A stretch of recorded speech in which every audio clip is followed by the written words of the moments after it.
It started off like any other quiet evening in our suburban neighborhood. The sun was setting behind rows of neatly trimmed hedges. Wind chimes danced softly in the breeze, and I was in the backyard sipping iced tea, enjoying a rare moment of peace. I had always been the kind of neighbor who kept to himself, kept the lawn neat, waved hello when appropriate, followed the rules, and didn't ask for trouble. But in this neighborhood, trouble had a name. Karen. Everyone knew her. Not just because she ran the Homeowners Association with an iron fist, but because she seemed to think the entire neighborhood was her personal kingdom. She knew everyone's schedule, every violation in the handbook, and most importantly, she made sure no one forgot who was in charge. I'd had my run-ins with her before, minor stuff. A warning letter about my garbage cans being visible for 10 extra minutes. A note about my grass being a half-inch over code. I brushed it off, told myself to play along, and that eventually she'd get bored and move on to someone else. Then I built the shed. It wasn't anything grand, just a small, well-constructed space for my tools and a few personal items. Nothing that broke any rules, nothing that should have drawn attention. But to Karen, it was an affront. She questioned the permits, the paint color, even the type of screws I used. I could tell this wasn't going to be like before. There was something obsessive in the way she eyed that shed, like it held secrets she needed to uncover. And that's when everything started spiraling. I never thought I'd find myself in the position I was about to be in. I never thought I'd lock a person in my shed overnight. But she left me no choice. Karen wasn't just a neighbor. She was an institution. You could spot her from a mile away. Platinum blonde bob that never moved out of place. Oversized sunglasses even on cloudy days. And a clipboard tucked under one arm like it was surgically attached. She didn't walk. She marched, as if the sidewalk had been laid just for her. If someone's car was an inch over the curb, she'd measure it. If a child's bike was left in the front yard, she'd photograph it like a crime scene. The neighborhood kids had nicknamed her the Hawk, and honestly, they weren't wrong. She wasn't even elected. At one point, years ago, she got herself appointed to the HOA board, and somehow she just never left. She attended meetings that didn't exist, wrote rules no one remembered agreeing to, and sent out bulletins like she was commanding a military operation. Most of the neighborhood learned to avoid her altogether. They nodded politely, whispered behind closed doors, but no one dared challenge her. That is, until she turned her laser focus on me.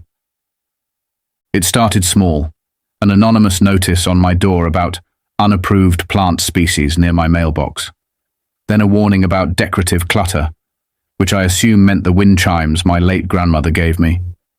The messages were always signed HOA management, but we all knew whose pen had written them. The problem was, she didn't just enforce the rules, she invented them. A misplaced flower pot could become a federal offense if Karen decided it bothered her. And once she had her sights on something, she didn't let go. What bothered me most wasn't the ridiculousness of her complaints. It was the smug smile she wore every time she delivered one. Like she was doing God's work, single-handedly saving the neighborhood from aesthetic collapse. The worst part, there were moments she almost convinced you that she was right. That maybe you were the problem for not following some unwritten, absurd standard she'd pulled from thin air. By the time she started asking questions about my shed, who built it, whether I had submitted plans, what I stored inside, I knew I was her new target. And unlike the others, I wasn't going to nod, smile, and stay quiet. Because Karen didn't just want to control the neighborhood, she wanted to own it. The shed wasn't anything extravagant, just a clean, practical structure in the back corner of my yard, painted to match the house, sitting neatly within my property line. I built it myself over a couple of weekends, measuring, hammering, sweating under the sun, feeling good about finally having a space for tools, old camping gear, and a few sentimental boxes I didn't want cluttering the garage. For me, It was just a simple upgrade to my home. But for Karen, it might as well have been an act of war. It started the day the foundation was laid. I remember catching her standing at the edge of her property, arms crossed, phone aimed like a periscope as she took pictures. She didn't wave, didn't say anything, just snapped a few shots and disappeared into her house. I figured she was just being nosy. I wasn't breaking any rules after all. I'd read the HOA guidelines backwards and forwards before I began. The shed was well within code. But with Karen, the rules weren't the problem. It was the idea that something had happened in her neighborhood without her permission. Within days of finishing it, I received a typed letter, not emailed, but printed and hand-delivered, claiming the structure might violate aesthetic harmony and could present potential liability concerns. It was filled with phrases like pending review and community values. No actual violation was listed, just a vague warning, like a threat hiding behind polite legalese. It was absurd, and I laughed at first, but then I noticed her watching. Every time I opened the shed door, she'd appear, pretending to walk her dog or adjust her lawn gnome, or talk loudly on her phone about how some people just don't understand rules. I tried to brush it off, but the tension kept building. Another letter arrived, then another. One evening I came home to find a note pinned to my shed's door, this time unsigned, warning that continued non-compliance will result in formal action. That's when I decided to install a small security camera, just to be safe. I had a gut feeling that Karen wasn't done. She wasn't just annoyed about the shed, she was obsessed with it, and I had no idea how far she was willing to go. It was a little past midnight when my phone buzzed with a motion alert from the shed camera. At first I thought it was a raccoon, or maybe just a gust of wind triggering the sensor. But when I opened the app and saw the live feed, my stomach dropped. There, in grainy black and white, was Karen. Dressed in dark clothing, crouched low, she was fiddling with the lock like some amateur cat burglar who'd watched one too many crime shows. I sat there stunned, trying to make sense of it. She wasn't just snooping anymore. She was breaking and entering. She didn't even try to hide her face. That smug confidence she always carried must have convinced her she was untouchable. I watched as she pulled the door open. Evidently, she'd figured out how to tamper with the latch and stepped inside with a flashlight. She started looking through my things like she had a right to be there, opening containers, moving items, even lifting up a tarp I'd used to cover some equipment. I couldn't believe it. The woman who had lectured the neighborhood about property respect and order was casually rummaging through someone else's shed in the middle of the night. I didn't call the police, not yet. I wanted to confront her face to face. So I waited. Early the next morning, I walked outside, and sure enough, Karen was in her yard watering her plants, acting like she hadn't just committed a felony hours earlier. I called out to her and asked if she needed something from my shed. Her head snapped up, and for the first time in all the years I'd known her, she looked startled. For a moment, the mask slipped. Then she recovered and claimed she had noticed a suspicious noise and was only checking for possible violations, since the HOA hadn't received proper documentation on my shed. I told her I had footage. She turned red, denied everything, and tried to flip the narrative, accusing me of harboring unsafe materials. It was surreal, like watching someone rewrite reality in real time. I didn't yell. I didn't threaten. I just told her calmly that if it happened again, there would be consequences.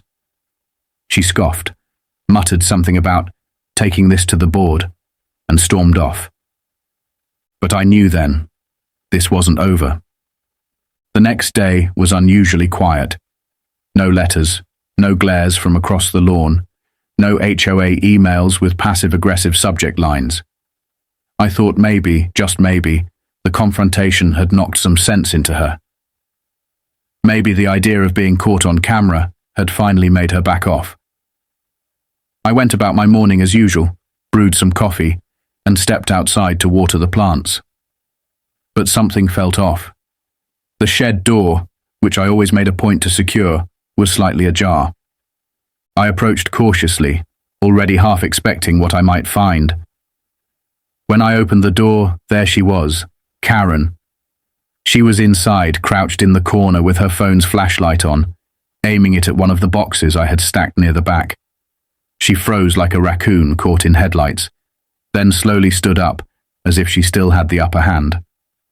She didn't even try to explain herself this time. Instead, she launched into a tirade about how my shed was under investigation and that she was collecting evidence for the HOA's legal review. It wasn't just arrogance anymore. It was delusion. Something inside me snapped. I didn't yell, didn't push, didn't say a word. I simply stepped back, pulled the door shut and turned the lock. A heavy click echoed in the air, followed by a sudden silence. Then came the shouting. She pounded on the door, yelling that this was unlawful imprisonment, that I was going to regret this, and that she had powerful friends. I walked back to the house, her muffled rants fading behind me like distant thunder. I sat on the porch with my coffee and waited. It wasn't rage that made me do it. It was something colder, calmer, a quiet line being drawn. She'd invaded my space, lied to my face, and made a mockery of the very rules she forced everyone else to follow. I wasn't going to hurt her. I just figured if she was so obsessed with my shed, she could get to know it a little better. I left her in there with a bottle of water and a camping lantern. Let her stew in her own righteousness for a few hours. Maybe she'd finally understand what boundaries meant. And if she didn't, well, I had all night. As the sun dipped below the horizon and the sky turned a deep, moody blue, the neighborhood settled into its usual evening calm. Porch lights flickered on, dogs barked in the distance, and the hum of television sets floated through open windows. But out back, locked inside my shed, was Karen, our self-appointed queen of order, now dethroned and very much trapped. I could still hear her faintly through the thick wooden walls. At first it was yelling, her voice sharp and full of indignation, demanding to be released. She shouted about legal rights, about the police, about how I'd committed a serious crime. But I didn't flinch. I sat in the kitchen with the windows open, half listening, half enjoying the surreal absurdity of it all. Eventually, her shouting gave way to grumbles, then silence, then soft thuds like she was pacing or trying to jiggle the door loose. She must have realized I wasn't coming back right away. Maybe she thought I'd gone to bed. Truthfully, I left for a bit, picked up a slice of pizza from down the street, and took a short walk just to clear my head. By the time I returned, the shed was quiet. Not a peep. I checked the camera footage. She was sitting on an overturned storage bin, arms crossed, glaring into the darkness like it owed her something. She wasn't hurt, just stuck. Uncomfortable. Humbled, maybe. I let the moment sink in. How tables can turn so quickly. How someone who lived to control others could find herself at the mercy of silence and solitude. It was poetic, really. The queen of the HOA reduced to a reluctant overnight guest in the very structure she'd tried so hard to eliminate. And for the first time since moving into that neighborhood, I slept better than I had in months. The sun rose slow and golden, casting long shadows across the lawn. Birds chirped like it was just another peaceful morning, but I knew better. I poured myself a fresh cup of coffee, stretched on the porch for a moment, and then made my way to the shed. As I approached, I could hear her. Low murmurs, movement, the occasional thump. I unlocked the door with a deliberate slowness, almost ceremonious. When it finally swung open, there she was, hair a mess, mascara smudged beneath her sunglasses, posture stiff with fury. She stepped out like a storm cloud, words already flying. "You've made the biggest mistake of your life," she snapped, her voice hoarse from the night. "This is illegal. This is false imprisonment. I'm calling the police, the HOA, the mayor if I have to." Her arms flailed as she marched past me, aiming straight for her property. I didn't argue. I just watched her retreat, calmly sipping my coffee like it was just another sunrise. Before she disappeared into her home, I called out, "You might want to check your email." She froze, turned slowly, squinting at me like I'd just spoken in riddles. I continued, "I sent you the video. From the camera, you breaking in. Twice." There was a flicker of panic behind her eyes, quickly masked by outrage. She opened her mouth, then closed it again. Her mind was working overtime, searching for an angle, an excuse, some twisted version of the story she could spin. But the evidence didn't lie, and for once, neither could she. She turned away without another word, her retreat less confident now, more careful. Whatever power she thought she had was crumbling beneath her feet. And just like that, the queen of the HOA had met a force she couldn't intimidate. Her own actions finally caught on tape. Karen wasted no time. That same day, a police officer came knocking on my door. I greeted him politely, handed him a flash drive with the security footage, and walked him through everything that had happened. He watched the video carefully, Karen breaking in, rummaging through my belongings, ignoring warnings, and by the end, his expression said it all. He thanked me for my cooperation and left without issuing so much as a citation. That was my first sign that things were about to shift. Next came the emergency HOA meeting. Karen had called for it, of course, but this time her usual confidence didn't land the way it used to. Word had gotten around. Neighbors had seen the shed door locked, heard her yelling that night, and many were more amused than outraged. Some even applauded me quietly for standing my ground. Still, I kept my cool. When it came time to speak, I played the footage for the board and any residents who showed up. I said very little. I didn't need to. Karen tried to talk over the video, claiming the footage was edited or taken out of context, but her voice was shaky, her usual authority worn thin. The board members, tired of her antics and fully aware of her pattern of harassment, finally pushed back. One of them, a soft-spoken retired teacher named Mr. Langley, spoke up and said what everyone had been thinking for years. "Karen, you've made this neighborhood miserable long enough." The board held a vote. Unanimously, they moved to strip her of her position and bar her from submitting personal complaints unless approved by a majority of the board first. She stood there stunned, like the ground had vanished beneath her feet. It was the first time I'd seen her speechless. In the days that followed, something remarkable happened. Neighbors who had once tiptoed around their yards began to relax. Kids played outside a little longer. People smiled more. Someone even joked about hosting a shed-warming party, complete with snacks and music. I didn't expect to become some sort of local folk hero, but apparently, standing up to Karen had become a kind of legend. She still lives there for now, but her power is gone. She walks the street quieter these days, avoiding eye contact. And the shed, still standing, still clean, still mine, untouched by her nonsense. And now, a monument to the day the neighborhood took back its peace. In the weeks that followed, life in the neighborhood took on a new rhythm, one that didn't feel so tightly wound, like we were all finally allowed to breathe again. I started noticing small things I hadn't before. The sound of kids laughing instead of being shushed, garden gnomes and porch lights that would have once drawn a warning letter, even the occasional harmless party without Karen's scrutiny hovering over it. It was like everyone had stepped out from under a cloud. And as for me, something shifted too. I hadn't set out to make a statement or rally the neighbors. I just wanted to be left alone, to enjoy the home I worked hard for without being harassed for meaningless rules. But in taking a stand, Even if it meant locking someone in my shed for a night, I'd set a boundary that had been long overdue. And it taught me something. Some people will never stop pushing until you push back, until you show them that their authority ends where your property line begins. Karen had crossed that line, not once, but over and over, until she finally found someone unwilling to play her game.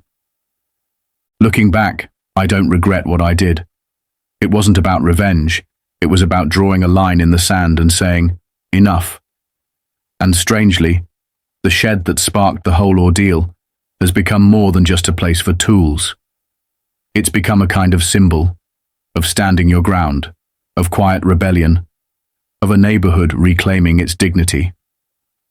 I still keep it locked, of course, but not out of fear anymore. It's just a habit now.